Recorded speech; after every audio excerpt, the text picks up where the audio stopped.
Akademiyanın adını deyək də. Gömrük Akademiyasını da bilmirəm mən. O Dövlət Gömrük Komitəsinin akademiyası. Dövlət Gömrük Komitəsinin akademiyası. Dövlət Gömrük Komitəsinin Dövlət Gömrük Komitəsinin akademiyası. Dövlət Gömrük Komitəsinin akademiyası. Aysa. Salam, hər vaxtınız xeyirli olsun əziz dostlar. Bu günləri biz tələbələr universitetləri danışır konsepsiyasının ikinci bölümü ilə birlikdəyik. Bu günləri universitetimiz Dövlət Gömrük Komitəsinin akademiyasıdır. Düz dedim. Hı. Universitetin biraz adı uzundur, ona görə ola bilər. Deməli, bu günləri mənim dostum, əziz dostum Əhməd Əli bizdəndir. Zəhmət olmasa Əhməd Əli, özü təqdim edərsən inşallah. Salam, xoş gəlibsən bizim videomuza. Xoş gördük. Cabbarlı Əhməd Əli, Dövlət Gömrük Komitəsinin akademiyasının hüquqşünaslıq ixtisası 3-cü kurs tələbəsi. Əhsən. Neçənci ilə qəbul olmuşdun, neçə bal? 2023 554 bal. Gəlin əsas suallarımıza keçək elə birbaşa. Getdik. Keçək əsas suallarımıza. Birinci sualımız. Bu universitetə qəbul olmamışdan əvvəl bilmək istədiyiniz bir şey nə idi? Mən ümumiyyətlə universitetə qəbul olmamışdan əvvəl təkcə bu universitet yox, ümumiyyətlə hər hansı bir universitet seçimində ümumiyyətlə müxtəlif nüanslar rol oynayır, o ayrıdır. Amma mənim özüm üçün digərlərindən fərqli olaraq ən əsas universitetin yeməkxanası, yəni bufet deyirlər belə el arasında, onun şəraiti, yemək növlərinin zənginliyi, mənim üçün əsas kriteriya kimi bu idi. Yeyib içəmək. Yeyib içəmək. Amma ki, yəni şəraiti ilə maraqlı. Ən əsaslı yeməkxana ilə. Marağımı çəkən nöqtə budur. Keçək elə ikinci sualımıza. Həmin universitetin müəllim heyəti necədir? Ümumilikdə tələbə yönümlüdürmü, yoxsa necə? Deməli, birinci Dövlət Gömrük Komitəsinin akademiyası, mən hüquqşünaslıq ixtisası oxuyuram. Bizim ixtisasın bir çox müəllimləri digər universitetlərdən yəni saat hesabı gəlib dəstəyirlər. Universitetin, yəni akademiyanın öz heyəti müəllimləri demək olar ki, azdır bizim kafedrada. Ona görə də müəllimlər, ümumi müəllimlər haqqında belə danışmaq düzgün deyil. Çünki hər müəllim müxtəlif xüsusiyyətlərə malik ola bilər də. Amma belə ümumilikdə görsək, mən öz ixtisasımda, yəni müəllimlərdən razıyam. Yüksək səviyyədə, yəni istər qiymətləndirməsi olsun, istər dərs etməyi, bir də orası qiymətləndirə bilərsiniz. Bir də orası qiymətləndirsəm 9. Aha, qəşəng. Keçək elə növbəti sualımıza.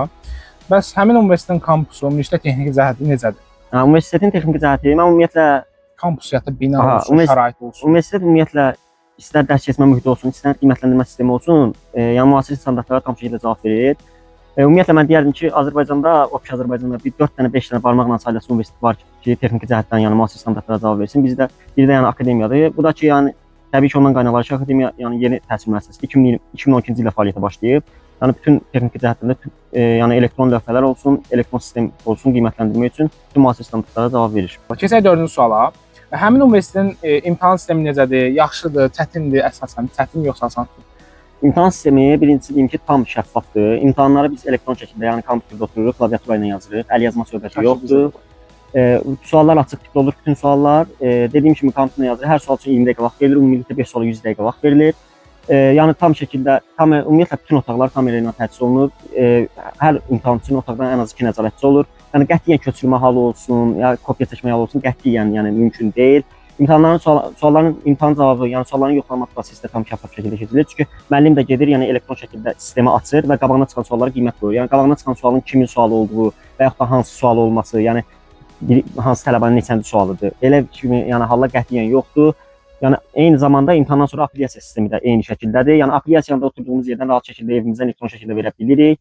Və ümumiyyətlə belə bir üstünlüyü də var ki, bu çox universitetdə yoxdur. Müəllim elektron şəkildə yoxladıqdan sonra, məsəl üçün, əgər 10 ballıq sistemindən 8 bal verirsə, aşağıya şərh olaraq yazır. Yəni sualda hansı boşluqlar var, hansı səhvlər var, ona görə məsəl üçün filan qədər bal kəsmişəm. Yəni bunu şəkil tələbəyə yəni izah verir aşağıda. Tələbə də o izaha əsasən istəyər apellyasiyaya müraciət edə bilər və yaxud da izahdan razıdırsa, etsin qiymətləndə razıdır belə. Sən göstərmişdin mən canlı baxırdım. Bəli. Yəni hər şey elektron şəkildə hal-hazırda texnik baxa bilər. Anladım. Zəhmət olmasa bir də orası qiymətləndirəndə bu həmin sistem. 10 bal. İmtahan sistemidir, bəli. Mən də 10 bal verirəm. Çox gözəl sistemdir əslində. Həqiqətən deyirəm.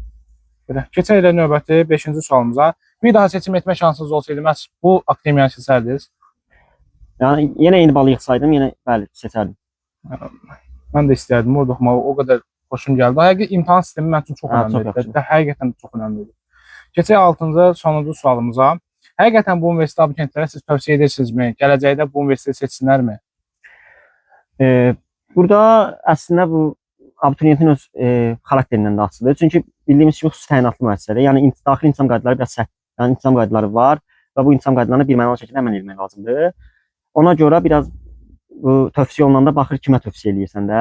Amma belə dediyimiz kimi imtahan sistemi 10 üzərindən 10-dur. İstər texniki şərait olsun 10 üzərindən 10-dur. Hətta yəni tələbələr üçün ümumiyyətlə hal-hazırda 2-3 gün əvvəl keçirildi. Açıq qapı günü keçirilir hər il abituriyentlər üçün. Abituriyentlər gəlib akademiyanın bütün texniki avadanlıqlarına tanış olurlar. Yəni ümumiyyətlə dərslərin keçirilmə şəraiti mühiti olsun, bufet mühiti olsun, yəni hər bir şeylə gəlib açıq qapı günündə tanış ola bilirlər. Buna görə də seçimlərini edə bilərlər. Yəni açıq qapı günü keçirilir. Yaxşı, mən gedirdim. Bəli, bir həftə əvvəl təxminən keçirildi. Düz deyirsən ki, sosial şəbəkədə bəli elan olunur vaxtı və həmin vaxtda bütün abituriyentlər gedib açıq qapı günündə tanış ola bilərlər akademiya mühiti ilə. Bəli. Belə. Suallarımız əslində bitdi, amma əlavə bir sual vermək istəyirəm. Əgər buyurun. İcazə verirsənsə. Axırıncı sual da verim sənə. Əslində axırıncı idi, mən bir dənə əlavə vermək istədim.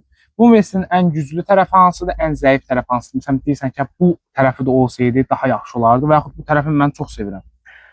Sevdiyim tərəf odur ki, bayaq vurğuladığım kimi, akademiyada yəni imtahan sisteminin yəni şəffaflığı və tam rahat şəkildə imtahanların verilməsi, heç bir yəni köçürmə və yaxud da kopyalarının qətiyyən yəni müşahidə olunmaması bu ən sevdiyim tərəfdir ki, həm də rahatdır. Yəni dediyim kimi evdən oturduğum yerdə mən qiymətlərimi hal-hazırda açıb birinci kursda, yəni birinci semestrdə hansı imtahandan neçə qiymət almışam, bu qiyməti niyə almışam, müəllim altında neçə yazır.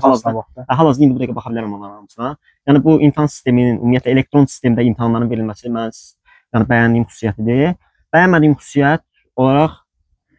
xüsusiyyət olaraq bunu deyə bilərəm ki, yəni təqaüdlərin gecikdirilməsi, təqaüdlər akademiyada gecikdirilməsi yəni çox yəni böyük bir problemdir. Hal-hazırda təqaüdlər vaxtında verilir sözünüzə, amma mən artıq 3 ildir akademiyada oxuyuram və ilk 2 ildə təqaüdlər çox gecikdirilirdi və bu da yəni çox bizi yəni mənəvi olaraq yorurdu artıq həqiqətən. Yəni çox belə əziyyət idi həqiqətən tələbə üçün. Yəni gecikdirildi dedikdə 3 gün, 5 gündən söhbət getmir təbii ki. Aylarla təqaüdlərin gecikdirildiyi olub bizim akademiyada. Təbii ki, bunun indi müəyyən əsasları var. Hər hansı bir nə bilim force majeure və ya fövqəladə vəziyyətlərə görə olur bu. Amma ki, yəni nəticə etibarilə hər hansı bir başa düşülən səbəbinin olması, yəni gecikmənin həqiqətini aradan qaldırmır. Yəni akademiyada təqaüdlər vaxtı ilə çox gecikirdi. Hal-hazırda dediyim kimi hər şey qədərsində olsa da, amma bunu mən problem kimi görürəm ki, mən yəni 4 illik təhsil həyatımda bu mənim heç vaxt yadımdan çıxmayacaq ki, akademiyada həmişə təqaüdlər gecikirdi. Bu təəssüratın amma müsbətdir. Təbii ki, müsbətdir. Təqaüdə çıxsam, bir də bufetimiz bunu da vurğulayım ki, dediyim kimi açıq qapı günü olur, tələbələr abituriyentlər özləri tanış ola bilərlər, amma tanış ola bilməyənlər üçün də mən deyim ki, bufet kiçikdir biraz, bəli, tələbələrin sayına görə bufet biraz necə deyirlər, darısı qaldı. Elə bir problem var ki, yəni böyük tənəffüsdə çox uşaq ayaq üstə qalır, məcbur yer qalmır. Belə. Aydındır. Amma həqiqətən mən də sevdim bu universiteti, bu akademiyanı daha doğrusu. Ali təhsil müəssisəsi deyək də, ona akademiyanı. Belə uşaqlar, videomuzu sevdinizsə, həqiqətən çox sağ olsun Əhməd Əli, həm savadı ilə, həm də intellekti ilə qəşəng sualların cavablarını verdi. Buradan birinci kurs müəllimi, Elçin müəllimə təşəkkürümü bildirirəm. Adiyak müəllimi. Belə uşaqlar, çox sağ olun videomuzu izlədiyinizə görə. Əgər faydalı olsa bəyənməyi, kanalımızı izləməyi, şərhlərinizi yazmağı unutmayın. Əhməd Əli də əgər mümkünsə sizin suallarınızı cavablandırır. Mümkündür, bəli. Kim nə sual istəyirsə, ünvanlasa. Çox sağ olun. Görüşərik inşallah növbəti videolarımızda. Like atmağı unutmayın ki, bilim ki bu seri sevilir, bu kolleksiya sevilir. Sağ olun.